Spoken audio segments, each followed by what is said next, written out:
पुणेमध्ये मी पहिला असेल की माझा पहिला लेख सकाळमध्ये 1975 साली आला आणि आम्ही शंकराचार्याला जोडे मारण्याचा कार्यक्रम केला. 70च्या दशकातला सामाजिक अत्याचार आणि त्याला घेऊन संसदीय क्षेत्रामध्ये आलेले अनेक रिपोर्ट यातून अस्वस्थ होऊन दलित तरुणांची, उच्च शिक्षित तरुणांची एक फळी जी पॅन्थरच्या स्वरूपात या संबंध महाराष्ट्रामध्ये आक्रमकतेने कामाला लागली. या पॅन्थर चळवळीने आंबेडकरी चळवळीत एक असा आत्मविश्वास दिला की आपली भूमिका, आपण आपल्या मागण्या, आपले हक्क रस्त्यावर येऊन बेडरपणे आपण मागू शकतो आणि ते मिळवू शकतो. अशा पॅन्थर चळवळीपासून आपल्या सार्वजनिक जीवनाची सुरुवात करणारे आणि नंतर रिपब्लिकन चळवळीच्या माध्यमातून आंबेडकरी विचारांचं राजकारण महाराष्ट्रामध्ये निर्माण करण्याचा गंभीर प्रयत्न करणारे म्हणजे लढाऊ व्यक्तिमत्व आणि तितकंच वैचारिक असणारं नेतृत्व, अशा या संगमातून ज्यांनी आंबेडकरी चळवळ सतत पुढे नेण्याचा प्रयत्न केला आणि ही चळवळ खऱ्या अर्थानं सत्ताधारी व्हावी यासाठी जे गांभीर्य लढाऊ बाण्यातून आणि वैचारिक बाण्यातून ज्यांनी खऱ्या अर्थानं महाराष्ट्रामध्ये पाळलं आणि एकेकाळी महाराष्ट्रातला तरुण ज्यांच्या सभा ऐकण्यासाठी लाखोंची गर्दी करायचा, असे ओघवते वक्ते, नेते, लढाऊ पॅन्थर आणि माजी आमदार माननीय जयदेव गायकवाड सर यांच्यासोबत आज आपण चर्चा करतो. सर, सर्वप्रथम आपलं त्रिवेदी सर, म्हणजे महाराष्ट्रामधलं आपलं नेतृत्व जे आहे किंवा आपलं व्यक्तिमत्व जे आहे हे संबंध नेतृत्वापैकी वेगळं आहे. आपल्यामध्ये लढाऊबाणा आहे, वैचारिकता प्रचंड आहे, ती समाजापर्यंत कशी पोहोचवायची याचं एक ओघवतं वक्तृत्व आहे आणि उच्च शिक्षितही आहात. तर या सगळ्या प्रकारात आपण खऱ्या अर्थाने जी सुरुवात केली ती पॅन्थरच्या लढाऊ बाण्यातून केली. त्यावेळी आपली नेमकी मानसिक भूमिका नेमकी काय? म्हणजे नुकताच ग्रॅज्युएट झालो होतो आणि घरचा वारसा होता. वडील बाबासाहेब आंबेडकरांचे सहकारी होते, परंतु लहान असतानाच वारल्यानंतर एक मनामध्ये अशी एक खूणगाठ होती की ज्या आईने ती अधिक घट्ट केली होती की तू बाबासाहेबांचा मित्र असलेले तुझे वडील, त्यांचा तू मुलगा आहे, असं तुला काहीतरी करावं लागणार आहे, शिकायला पाहिजे भरपूर. आणि मग त्या पार्श्वभूमी जेव्हा मी वयात आलो आणि ग्रॅज्युएट झालो पुण्यामध्ये, तेव्हा सारखं एक मनामध्ये एक विचारचक्र चालू असायचं की आपण आंबेडकरी चळवळीमध्ये काम केलं पाहिजे. आणि त्या काळामध्ये ज्या चळवळी होत्या त्या चळवळींचा आपण जर विचार केला तर मागे जाऊन खूप स्ट्रेच करावं लागेल. परंतु तरी देखील 1900 हा साधारणतः 70-72चा कालखंड आहे. त्या कालखंडामध्ये आपण पाहिलं की आंबेडकरी चळवळीचे खूप निर्णायक राजकीय गट तयार झाले होते रिपब्लिकन पक्षाच्या नावाखाली. दादासाहेब गायकवाड गट, PC कांबळे गट, नंतर दादासाहेबच्या पुढे गवई झाले, खोब्रागडे झाले. ते अवघे 2-4 वर्षामध्ये आणि त्याच्यामधून एक अस्वस्थता निर्माण झाली की आपण काहीतरी करायला मागतो, परंतु सध्या तर आंबेडकरी चळवळीमध्ये एवढं चांगलं वातावरण तर काही दिसत नाही, मग काहीतरी केलं पाहिजे. म्हणून कॉलेजच्या पातळीवर जेव्हा मी ॲक्टिव्हिटी करत होतो, वाड्या कॉलेजमध्ये शिकत असताना मी स्वतःचंच एक संघटन तयार केलं होतं, एक फ्रंटियर्स क्लब तयार केला होता आणि आंबेडकरी विचाराची मुलांना आम्ही एकत्र करण्याचा प्रयत्न. आणि त्याच दरम्यान अचानक असं झालं की नामदेव ढसाळ आणि राजा ढाले, तसे माझे नामदेव ढसाळ माझा सख्खा मावस भाऊ असल्यामुळे राजा ढालेचा लेख घेऊन एकदम पुण्याला माझ्याकडे आला आणि हा छापायचा म्हणून तो पहिला लेख जो साधनेमध्ये प्रकाशित झाला, तो लेख आम्ही 4 महिने अगोदर आम्ही नामदेव ढसाळाने तो अगोदर प्रकाशित केला होता. तर त्यानिमित्ताने राजा ढालेची ओळख झाली होती. आणि अचानक असं झालं की आयुष्यामध्ये घटना घडायला लागल्या. त्यापैकी एक घटना की राजा ढालेचा लेख साधनेमध्ये प्रकाशित झाला 1972च्या स्वातंत्र्य दिनानिमित्त. तो एक त्यांनी साधनेचा अंक प्रकाशित केला होता आणि त्याच्यामध्ये राजा ढालेचा लेख टाकला होता. त्याचं कारण असं होतं की 25 वर्ष झाली होती स्वातंत्र्याला आणि या 25 वर्षामध्ये दलितांची काय अवस्था आहे याच्याबद्दल इलिया पिरमिड कमिशन नेमलं होतं आणि त्याचे रिपोर्ट्स आले होते आणि ते अतिशय प्रक्षोभक, अतिशय धक्कादायक असे होते की प्रचंड स्वरूपाचे अन्याय अत्याचार संपूर्ण देशभर अस्पृश्य विशेषतः शेड्यूल कास्ट आणि शेड्यूल ट्राईब्स वगैरे वर्गावर होत असताना त्याचा अहवाल आला. आणि त्या पार्श्वभूमीवर मुंबईमध्ये चर्चा सुरू झाली की आपण काहीतरी केलं पाहिजे. तसं पुण्यामध्ये चर्चा सर्वत्र चर्चा चालू असताना नामदेवने अचानक तो जो निर्णय घेतला की आम्ही दलित पॅंथर स्थापन करणार. आता त्याचा तो फार मोठा इतिहास आहे, त्या इतिहासात मी जाणार नाही आणि त्याच्यामध्ये मतभेदाचे पण मुद्दे आहेत, त्याच्यातही आपण अडकण्याची गरज नाही. परंतु नामदेवने डिक्लेअर केलं, ती महाराष्ट्र टाइम्समध्ये बातमी आली आणि ती मी वाचली आणि मी म्हटलं अरे दलित पॅंथर हे निश्चितपणे मला वाटतं तरुणांना अपील करणारी गोष्ट आहे.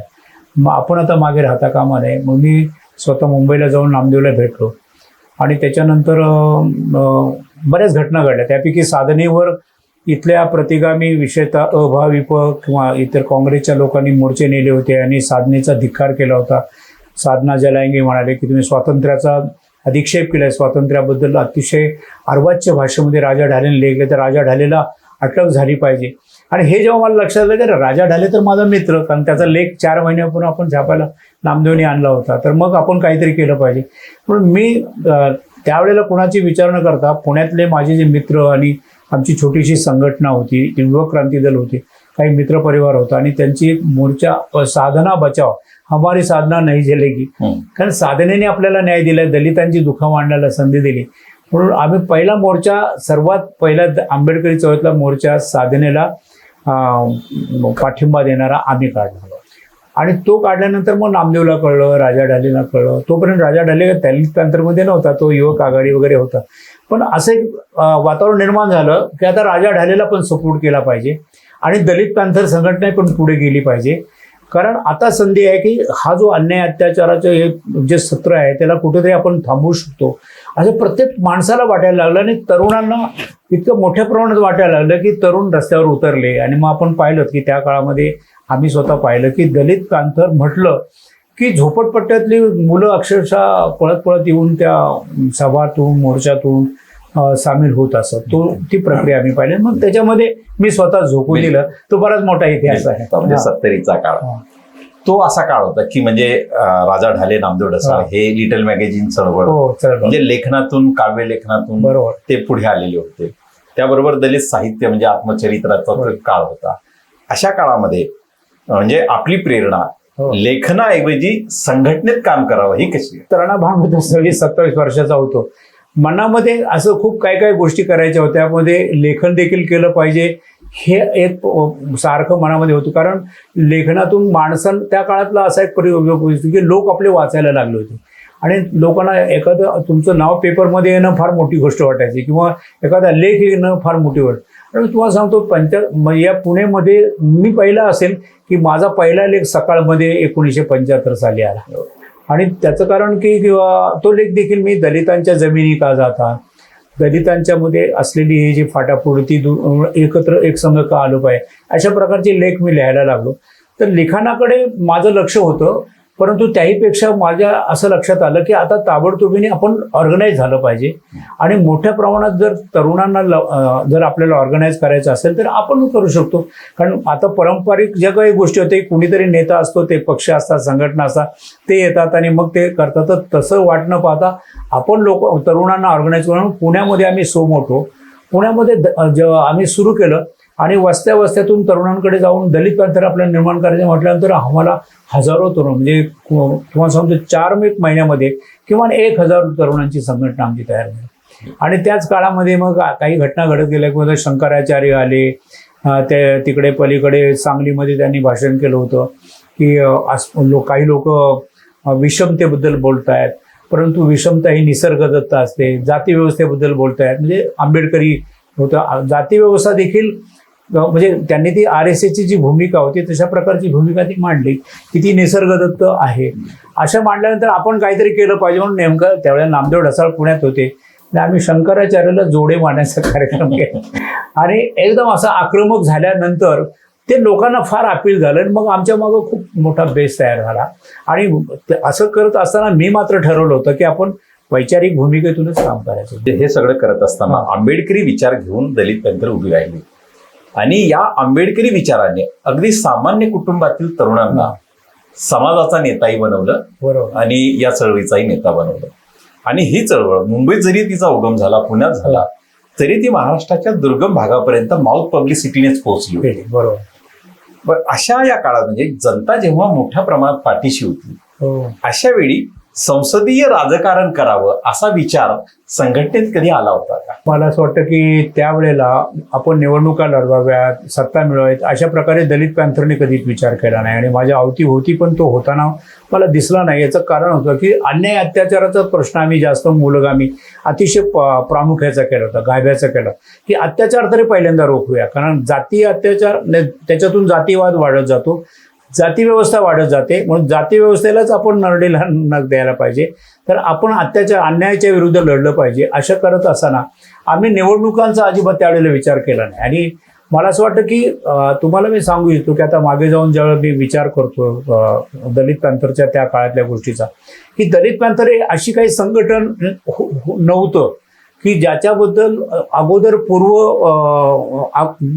त्याच्यापूर्वी किंवा निर्माण करण्यापूर्वी ती दलित पॅन्थर कशी असेल, तिची राजकीय भूमिका काय असेल, तिची वाटचाल कशी असेल, तिला कार्यक्रम काय द्यायचे, ह्याच्याबद्दलचं काही झालेलं नव्हतं. ती इतकी उत्स्फूर्तपणे आली आणि ती एकदम तुमच्या जीवनाचा भाग बनली. आणि लोकांनी तिला एवढे उचलले की लोक तिच्याशी सर्वजण तिला प्रतिसाद द्यायला लागले. त्यामुळे ती मुवमेंट म्हणून सुरू झाली. तर मुवमेंट सुरुवातीच्या काळामध्ये ती एक निषेधाची मुवमेंट होती, ती अत्याचाराचा धिक्कार करणारी मुवमेंट होती. ती बाबासाहेब आंबेडकरांचा विचार किंवा बाबासाहेब आंबेडकरांचा जय जय करणारी संघटना. म्हणून तो एक अभिनय जो होता त्याच्यामध्ये ज्याला काय म्हणतो अगोदर पूर्ण विचार किंवा well thought out organisation as such आम्ही काही कुणी केलेलं नव्हतं. म्हणजे जसं आम्ही पुण्यात नव्हतं केलं तसं मुंबईत ते कुणी केलं नव्हतं. आणि मग तो विचार मला असं वाटतं नंतर तो वेगाने ती चळवळ चालू असताना अनेक घटना घडत होत्या आणि त्या घटनांमध्ये गुरफटून गेली सुरुवातीला. बऱ्याच कार्यकर्त्यांनी पॅन्थर या नावावर आयुष्य केलं. पण तुम्ही 10 वर्ष पॅन्थर जगल्यानंतर तुम्ही रिपब्लिकन राजकारणाकडे वळला. तर हे थबकला नाही. म्हणजे तुम्हाला हा आत्मविश्वास कसा होता की मी सातत्यानं चळवळ करेल आणि ती संसदीय राजकारणाकडे नेणारी एक प्रबुद्ध आणि संसदीय राजकारणाला मजबूत करणारी चळवळ, हा विचार तुमच्या मनात कसा आहे? साधारणतः 10-1 वर्ष आम्ही 1972 ते 82 तर असंपर्यंत वाटचाल केल्यानंतर दरम्यानच्या काळामध्ये अगोदर खूप चांगल्या घटना घडल्या. उदाहरणार्थ आम्ही 1974 मध्ये इंदिरा गांधीची रस्ता अडवला. त्याच वेळेला 74ला वरळीची दंगल झाली. त्याच काळामध्ये आम्ही 75-76 मध्ये म्हणजे मी स्वतः पुढाकार घेऊन नामदेव ढसाळला एक कार्यक्रम दिला की आपण दलितांच्या गेलेल्या जमिनी आपण दलितांना परत मिळवून दिल्या पाहिजे. आणि ती भूमिका इतकी जबरदस्त होती की आम्ही एक खेड राजगुरुनगरमध्ये 20-25 हजार लोकांची एक ऑर्गनायझेशन म्हणजे त्या ठिकाणी मेळावा केला.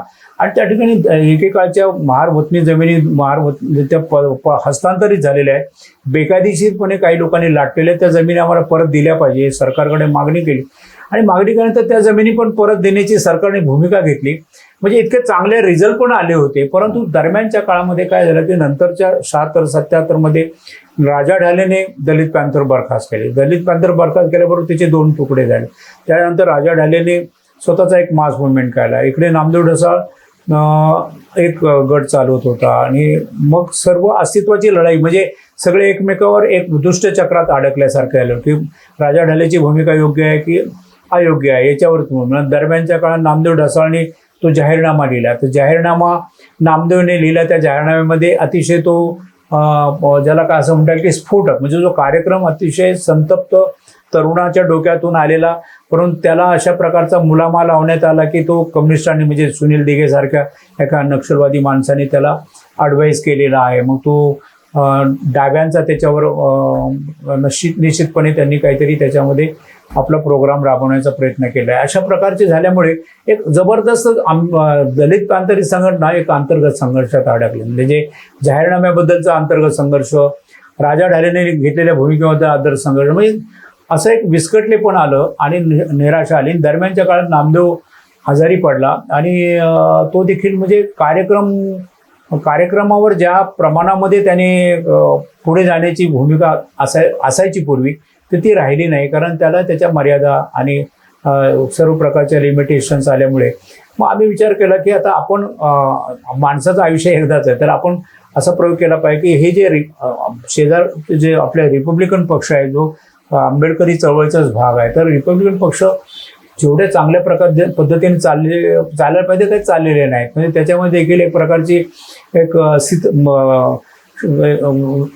वेगवेगळ्या प्रकारचे त्यांच्यावर परिणाम झालेले आहेत की ते गतिमानता गेलेली आहे. त्याच्या एक बौद्धिक ज्याला असली पाहिजे एक जोरदार डायनॅमिझम तर ते नाही आहे.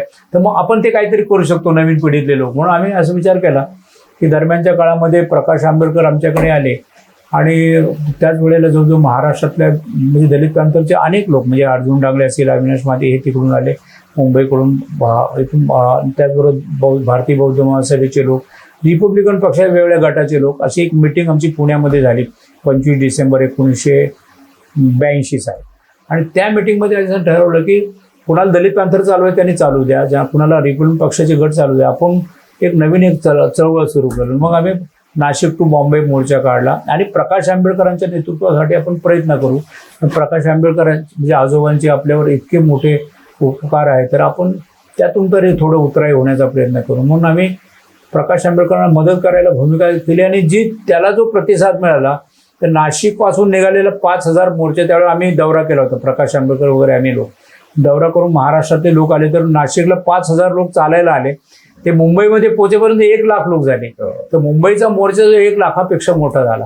तर असं एक लक्षात आलं की लोकांचा संकेत मिळाला की ह्यांना म्हणजे हे जे करतायत हे बरोबर करतायत. आता प्रकाश आंबेडकरचं नेतृत्व पुढे केलं पाहिजे आणि समाज परत संघटित झाला पाहिजे असं एक आम्हाला एक प्रकारचा संकेत मिळाल्यामुळे मग परत आमच्या बैठका झाल्या आणि त्याच्यामध्ये म्हणजे प्रकाश आंबेडकर, अर्जुन डांगळे, LD भोसले, मुरलीधर जाधव, अविनाश महातेकर, नंतर तिकडे एक लंकेश्वर वगैरे होते ते ही सगळी मंडळी विदर्भातली आम्ही एकत्र बसायचो आणि मग ठरवलं की आपण मग असं करण्यापेक्षा आपण त्याच्यात विचार पुढे आला की आपण रिपब्लिकन पक्षच का नाही निर्माण करू.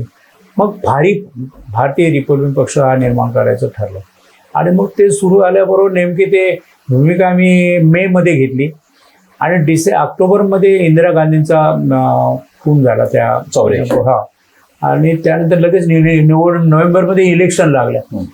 तर मग आम्ही ठरवलं की त्याला इलेक्शनमध्ये का उभारायचा. तो प्रचंड असा वेग होता त्या सगळ्या घटनांना आणि त्याचबरोबर आंबेडकरी चळवळीने एकदम ठरवलं की नाही आता आपल्याला नेता मिळाला, आता आपण निवडणुका लढू. आणि तुम्हाला सांगतो माहिती की त्या 1984 तर आपले 28 उमेदवार आम्ही उभे केले महाराष्ट्र आणि 28 उमेदवारापैकी अनेकांना म्हणजे मला पुण्यामध्ये 25,000 मतं मिळाली, अशी अनेकांना 50,000, 1,00,000, 25,000, 30,000 सगळीकडे प्रचंड मतं. आणि लोकांमध्ये असं चित्र गेलं की दलितांची मतं दलितांना मिळायला लागली. नाहीतर मग त्यापूर्वी काय होतं, गवई काय करायचे, तुम्हाला सीट और नाही सीट, आम्ही तुम्हाला काँग्रेसला पाठिंबा द्या, स्वतः एकही उमेदवार उभे करायचे नाही. तर त्याला लोकांनी की एकही उमेदवार न उभे करता हे राजकारण करतात, त्यापेक्षा आता हे आमचे उमेदवार असतील, आमची मतं आम्हाला जातील, अशा प्रकारे एक स्वाभिमानाचं चित्र निर्माण झालं. आणि प्रचंड म्हणजे प्रकाश आंबेडकर त्यावेळेला खरं निवडूनच यायला पाहिजे, पण 1,65,000 मतं त्यांना मिळाली आणि 13,000 मतांनी ते पडले. नाहीतर मग अजून जरा इक्वेशन बदललं असतं. परंतु त्यातून आम्ही असं सुरू केलं की आता आपण पक्ष निर्माण केलेला आहे, तर आता आपण चालवायचा. त्यातून अजूनही काही घटना घडत गेल्या. बाबासाहेब आंबेडकरांच्या काळामध्ये शेड्यूल कास्ट फेडरेशन निर्माण झालं, त्याला एक चांगल्या प्रकारचं राजकीय यश मिळालं. नंतरच्या काळात रिपब्लिकन पक्षाचे काही खासदार जे आहेत पण त्यांची अधिकृत नोंद संसदेमध्ये शेड्यूल कास्ट फेडरेशन म्हणूनच आहे.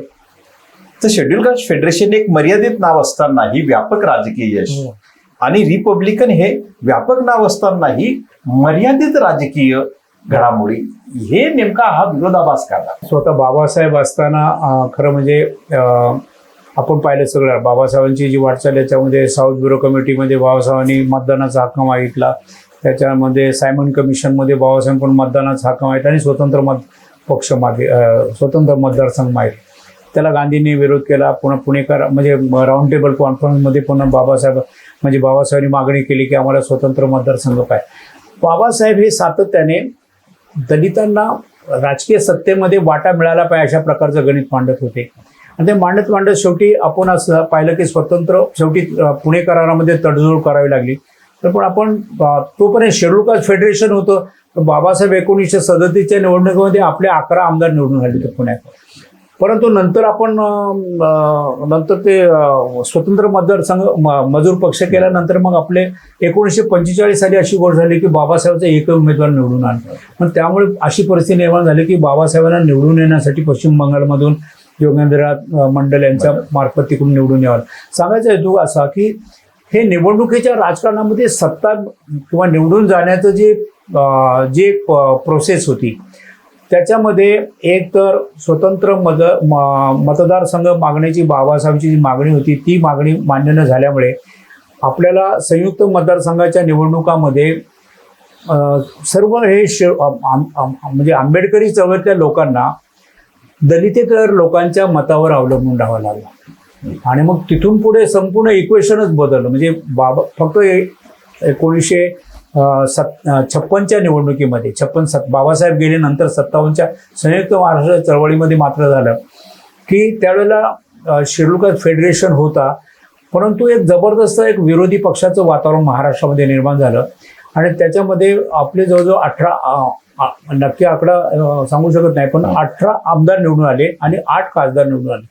त्याच्यापैकी दत्ता केट्टी वगैरे तिकडचे BP मौर्य वगैरे आणि जवळजवळ इथले महाराष्ट्रातून 6, तर 8 खासदार येणं आणि 18 आमदार येणं म्हणजे मला वाटतं क्लायमॅक्स होता.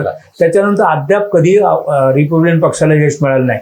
तर ते का मिळालं तर त्यावेळेस संयुक्त महाराष्ट्र चळवळीचा तो एक परिणाम होता. म्हणजे अलायन्स जर तुमचा चांगला असेल तर तुम्ही अलायन्समुळे इथले आपले लोक अधिक दलितेतर लोकांची मतं मिळाली तर तुम्ही निवडून येऊ शकता. पण आतापर्यंत तेवढा जो अलायन्स सोडला तर सगळे जे नंतरचे जे अलायन्समध्ये मित्र पक्षाच्या लोकांनी कधी तुम्हाला मतं दिली नाही असं एक आहे. आणि आजचं भारतीय राजकारण जर आपण पाहिलं तर एक जातीचा बेस, कुठल्याही राजकीय पक्षाचा जातीचा बेस तो एक ठेवला आणि उमेदवारी देताना त्या उमेदवाराचा एक जातीचा बेस याचं प्लस गणित करून उमेदवार निवडून आणण्याचं जे उत्तर भारतामध्ये बसपा सारखा पक्ष करू शकला.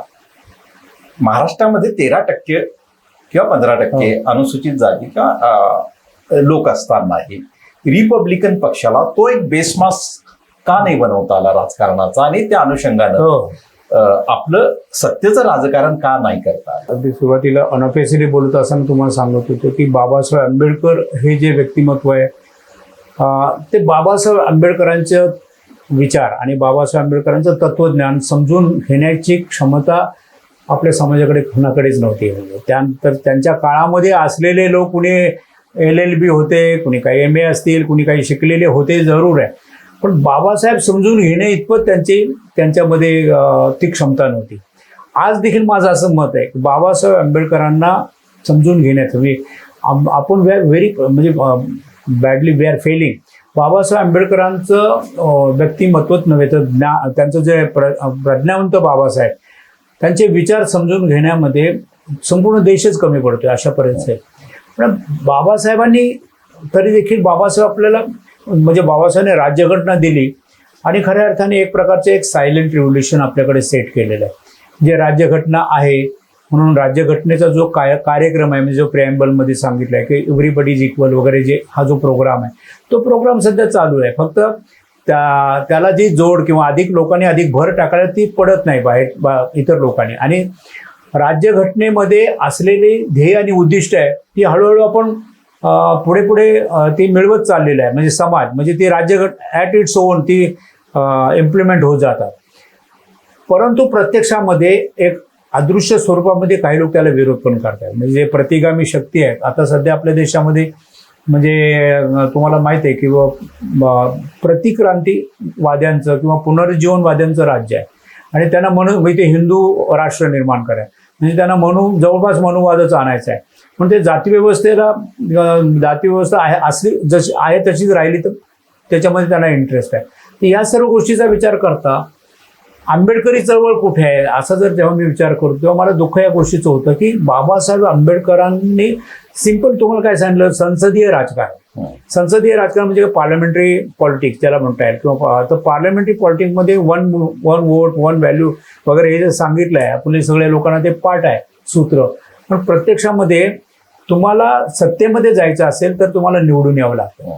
निवडून यायचं असेल तर तुम्हाला बहुसंख्याक व्हावं लागतं आणि बहुसंख्याक झाला तर इतरांच्या पेक्षा जास्त मतं घ्यावी लागतात आणि ती मतं मिळाली तर तुम्ही निवडून जाता. आणि अशा प्रकारे जास्त लोक निवडून आल्यानंतर तुम्ही सत्तेमध्ये तुमच्या हातात सत्ता आहे. आंबेडकरी चळवळीला आंबेडकरच्या नेत्यांना निवडून आणण्याचं राजकारणच मला असं वाटतं त्यांना त्याचं आकलन होत नाही. किंवा ज्याला संसदीय राजकारणामध्ये बहुसंख्याक व्हावं लागतं, मग बहुसंख्य व्हायचं असेल तुम्ही एका जातीचं राजकारण करून चालेल का? आमचे सगळे पक्ष एक जातीय झालेले, मग एक जाती बहुजातीय होण्यासाठी काय?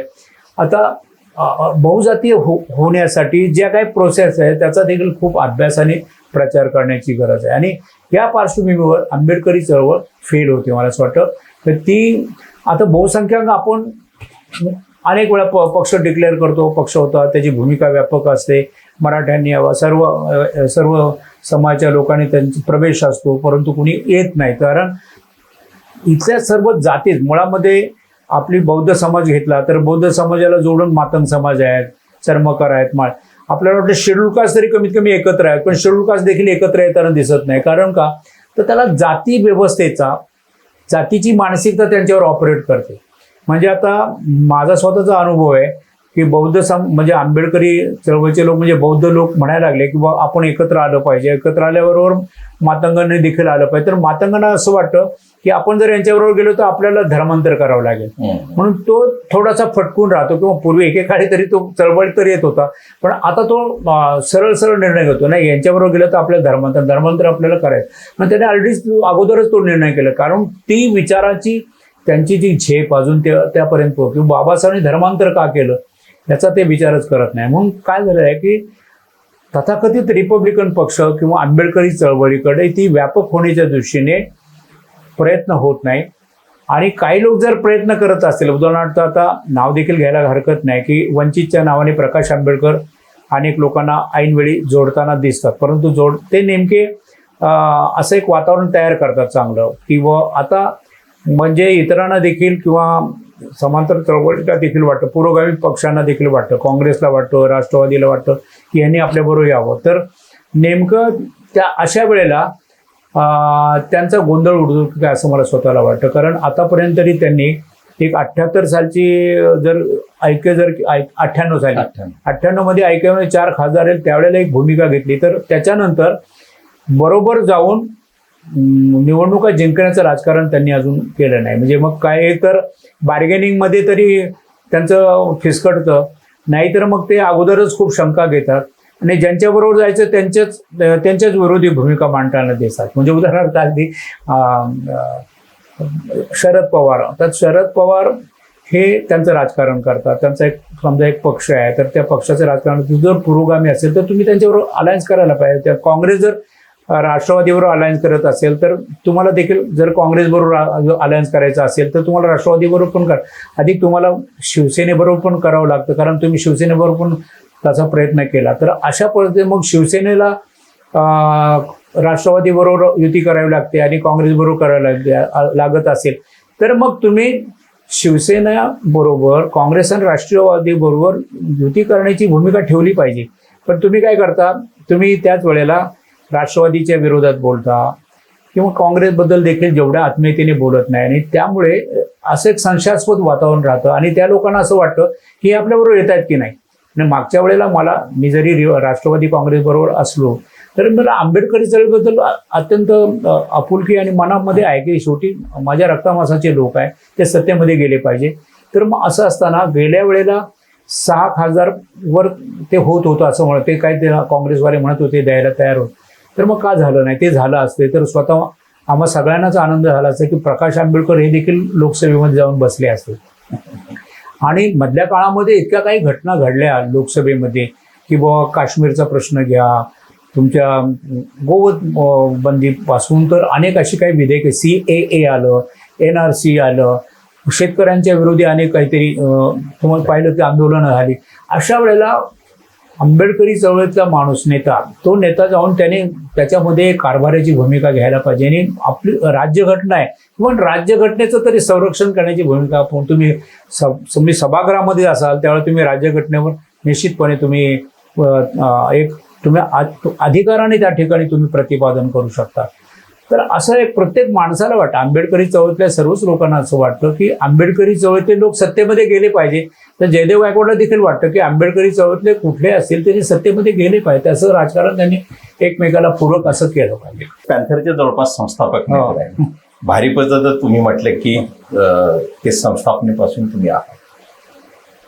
पण आंबेडकरी चळवळीमध्ये कार्यकर्ता जेव्हा जुळतो तर तो देखील आपला वेगळेपण किंवा वेगळा होताना एक स्वतंत्र गट निर्माण हो. करून जातो. तुम्ही नेते होते तर तुम्हाला असं वाटलं नाही की या रिपब्लिकन चळवळीपासून वेगळं होताना आपला स्वतंत्र गट घेऊन यावं, असं वाटलं नाही? म्हणजे नेमकी यामागची एक व्यापक भूमिका तुमची काय होती? तर माझी भूमिका मुळातच अशी व्यापक होती की ऑलरेडी समाजामध्ये एवढे गट आणि तट आणि संघटना आहेत की त्यांचं मुळामध्ये आम्ही ऐकायच्या अनेक बैठका केल्या. जेव्हा आम्ही प्रकाश आंबेडकरांच्या बरोबर होतो, रिपब्लिकन पक्षाच्या ऐकायच्या सगळ्या त्या प्रोसेसमध्ये आम्ही होतो. दररोज मिटिंगांना जायचो. पण इतकं अवघड असतं की ते सर्व पक्ष एकत्र राहणं आणि एकत्र जाणं. या पार्श्वभूमीवर जेव्हा मला देखील असं लक्षात आलं की आपण करू शकतो, एक चांगला वैचारिक भूमिका पण देऊ शकतो, लोकांना आपण विश्वासात घेऊ शकतो. पण तरी देखील मला स्वतःला असं वाटतं की आंबेडकरी चळवळीमध्ये अधिक जास्त फूट करणं हे मला नैतिकदृष्ट्या योग्य वाटत. म्हणजे जयदेव गायकवाड हे नाव रिपब्लिकन चळवळीनंतर जेव्हा राष्ट्रवादी बरोबर जुळलं तेव्हा महाराष्ट्रातला आंबेडकरी तरुण, आंबेडकरी विचारांचा तरुण अस्वस्थ झाला होता. कारण एक लढाऊ, एक वैचारिक बाणा असलेला नेता महाराष्ट्रातल्या एका प्रस्थापित पक्षाबरोबर जेव्हा जातो तेव्हा तो नाराज होतो. परंतु तो पक्ष जेव्हा त्या नेत्याला म्हणजे संसदीय राजकारणात घेतो, विधान परिषदेमध्ये सदस्यत्व देतो, तेव्हा त्या आंबेडकरी तरुणांना एक योग्य ते असं वाटलं वातावरण. या सगळ्या प्रकारामध्ये म्हणजे ही ताकद, म्हणजे जयदेव गायकवाडांना राष्ट्रवादी काँग्रेसने आमदारकी देणं, ही नेमकी कशामुळे ही ताकद वाटली? ही खरी गोष्ट आहे की ऍक्च्युली माझं जे संचित होतं आंबेडकरी विचार हे संचित होतं. मी अगोदर जवळजवळ 10-15-25 वर्ष आंबेडकरी चळवळीमध्येच काम केलेलं होतं. तर हे राष्ट्रवादी काँग्रेस पक्षाच्या लोकांना माहिती आहे की हे ॲक्टिव्हिस्ट आहे, हे चळवळी करणारा एक नेता आहे आणि मग तो विचारवंत पण आहे आणि भूमिका आहे. तर त्यांच्या दृष्टीने त्यांना असं वाटत होतं की आपण हे आंबेडकरी चळवळीचे किंवा आंबेडकरी जनतेचे प्रश्न आपण त्यांना न्याय देऊ शकतो, अशा दृष्टीने यांचा उपयोग आपल्याला करता येईल असं वाटतं. माझ्या दृष्टीने मी विचार करत होतो की बाबासाहेब आंबेडकरांचा विचार हा खूप मर्यादित झालेला आहे. म्हणजे तो आंबेडकरी चळवळीच्या मर्यादेमध्ये त्याचं कंडिशनिंग एवढं झालं की त्याच्या पलीकडे आपण जात नाही. म्हणजे विशिष्ट समाजापुढेच आपण सारख्या भूमिका मांडतो आणि त्यांच्या पुढेच मोठा म्हणजे इथून दिल्लीपर्यंत आवाज येईल इतक्या मोठ्याने ओरडून आपण सांगण्याचा प्रयत्न करतो. पण एक समाजाच्या पलीकडे तुमचा आवाज जात नाही, कारण त्यांनी कानच बंद करून घेतलेला आहे. मग या पार्श्वभूमीवर मी काय विचार केला की बाबासाहेब आंबेडकरांचा विचार हा आपण बहुजनांच्या पर्यंत नेला पाहिजे. म्हणजे अगोदरच्या लोकांनी पण केलेलं असेल, बाकीचे लोक म्हणजे राष्ट्रवादीमध्ये देखील आणि काही आंबेडकरवादी असतील, परंतु मला असं वाटलं आणि मग त्यानंतर मग मी जेव्हा काम करायला लागलो तर माझ्या विचाराकडे ते लक्ष द्यायला लागले. मी काय बोलतो, काय सांगतो, आंबेडकर म्हणजे नवीन काय सांगतो, मी प्रयत्न केला. मला पूर्ण आठवतंय की अगदी नंतरच्या काळामध्ये 2011 साली मी एक पक्षाची एक सनद तयार केली. तर पवार साहेबांनी सांगितलं, मी जेव्हा अनेक वेळा प्रश्न मांडायचो, हा प्रश्न आहे, हा प्रश्न आहे, हा प्रश्न आहे, हे प्रश्न अशा प्रकारे सोडवता येतात. पवार साहेब म्हटलं की आपण एक सनदच निर्माण करूया. मग त्यांनी मला अधिक जास्त संधी निर्माण करून दिली. मग आम्ही काही पक्षातले सगळे आंबेडकरवादी पुरोगामी लोक एकत्र बसलो आणि आंबेडकरी जनतेची आणि विशेषतः तळागाळातल्या सर्व वेगवेगळ्या समाजाची एकत्रित आपण असे एक राजकीय, सामाजिक, आर्थिक आणि सांस्कृतिक अशा स्वरूपाचे कोणते प्रश्न आहेत त्याच्यावर आम्ही एक सनद तयार केली. मला त्या 3 लाख रोज जमा झाली. तर त्या सनदेच्या माध्यमातून उदाहरणार्थ इंदू मिलच्या ती जी जागा आहे 12 एकर जमीन, ती बाबासाहेब आंबेडकरांचं इंटरनॅशनल स्मारक व्हावं यासाठी ती घेतली पाहिजे, हा पहिला ठराव मी दिलेला आहे. अर्थात तो मी 4-5व्या क्रमांक शरद पवार पहिल्या क्रमांकावर टाकलेला आहे. म्हणजे अगदी त्यांना मी क्रेडिट देतो.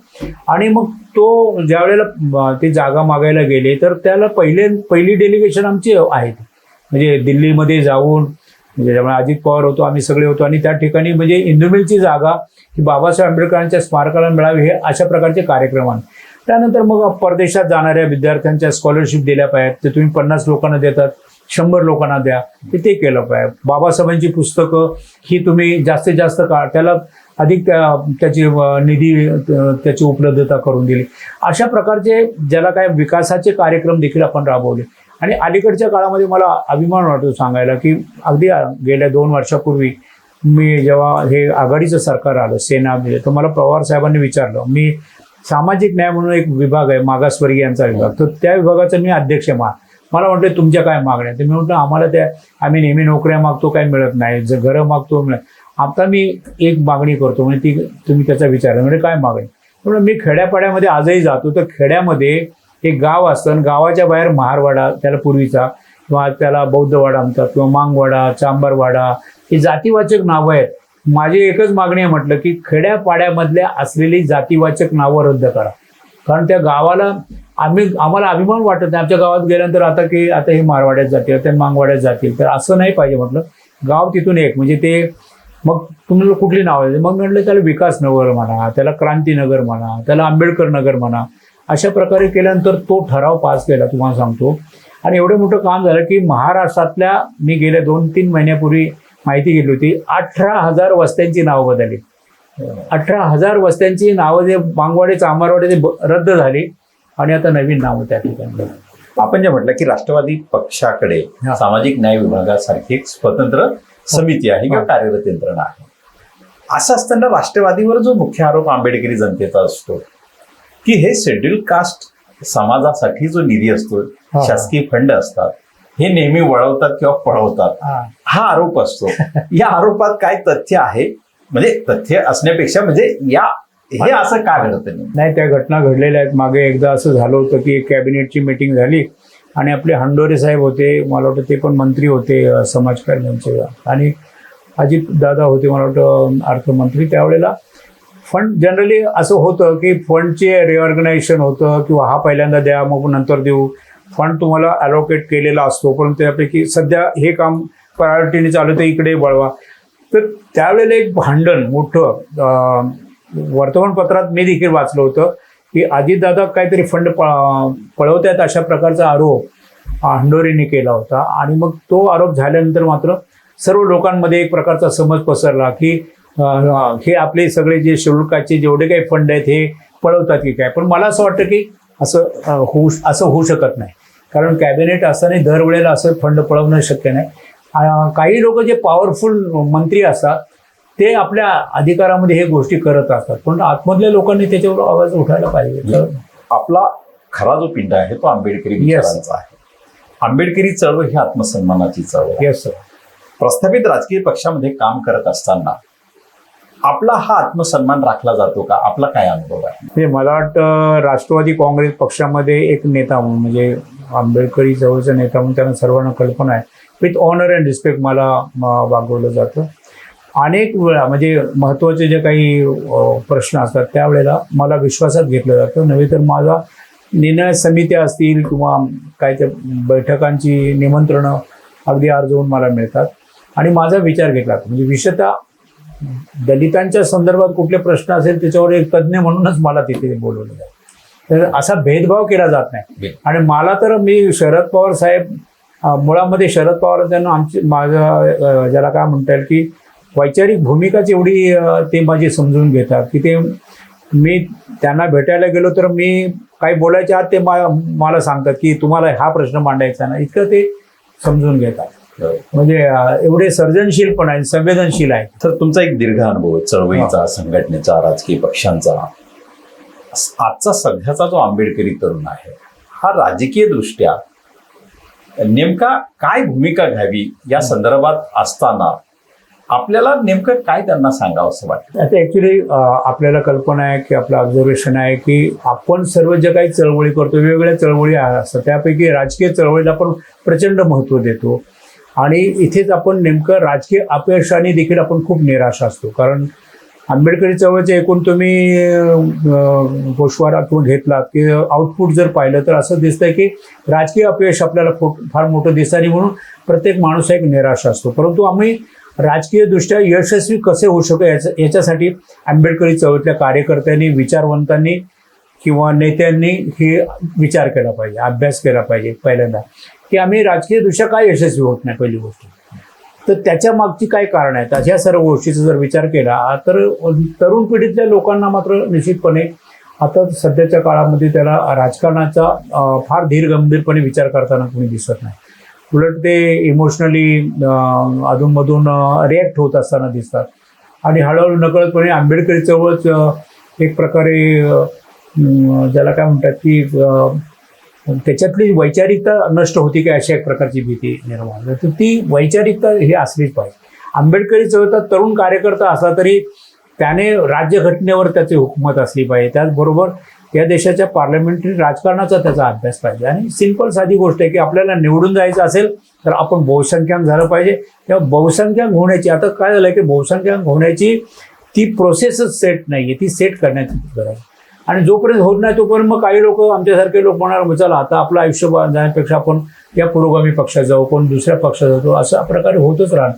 तुम्ही टाळू शकत नाही. प्रस्थापित राजकीय पक्षामध्ये जेव्हा आंबेडकरी नेतृत्व किंवा आंबेडकरी नेते जातात तर त्यावेळी त्यांचं एक संघटन असतं स्वतंत्रपणे.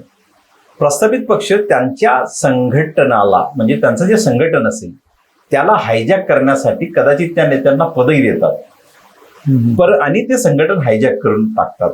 तर तुम्हाला असा काही अनुभव आला का? असं आहे, प्रत्येक पक्ष आपापलं राजकारण करत असणार, पण कुणाला हायजॅक करण्यासाठी किंवा गिळंकृत करण्यासाठी असतं. असं म्हणजे राजकारणामध्ये काही काही लोक बोलतात की दादासाहेब गायकवाडांना फसवलं. काही वेळेला तर पुणे कराराच्या निवेदन चर्चा करताना काय म्हणतात बाबासाहेब आंबेडकरांना फसवलं पुणे.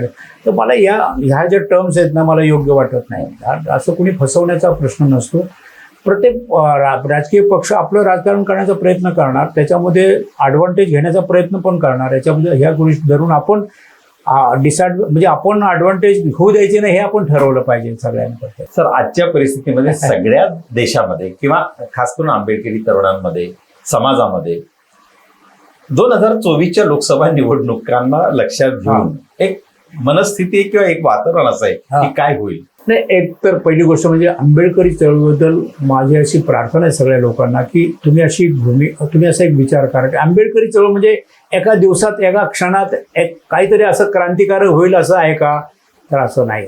म्हणजे ती काही ब्लड रिव्होल्युशन नाही आहे की अचानक सगळं काही उलथंपालथं करून टाकू, तसं नाही. आंबेडकरी चळवळ ही धीर गंभीरपणे विचारपूर्वक करण्याची गोष्ट आहे.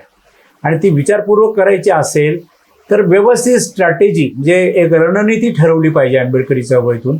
आणि ती रणनीती करताना अतिशय व्यापक आणि ओपन माइंड ठेवलं पाहिजे.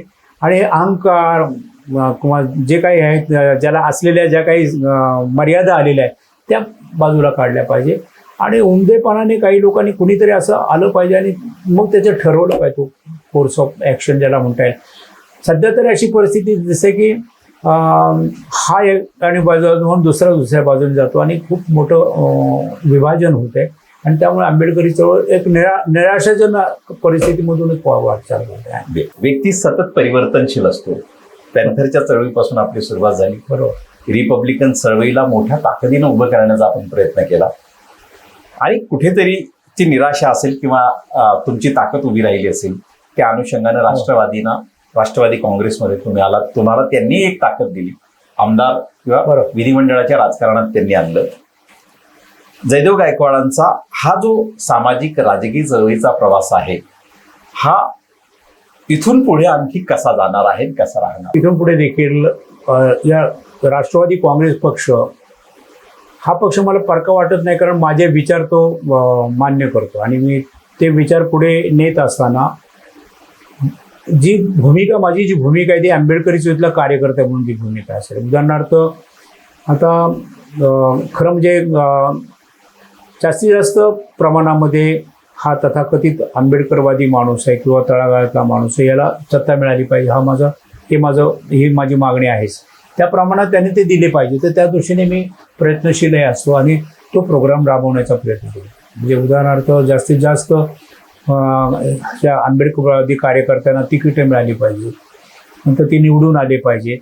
ते नुसते निवडून आले पाहिजे म्हणजे तर त्यांना निवडून आणण्याचा खऱ्या अर्थाने प्रयत्न केला पाहिजे. या सगळ्या आणि आतापर्यंत कसं होतं, जो तो आपापल्या परीने आपले मतदारसंघ बांधत होता आणि तो लढत होता आणि पडत होता.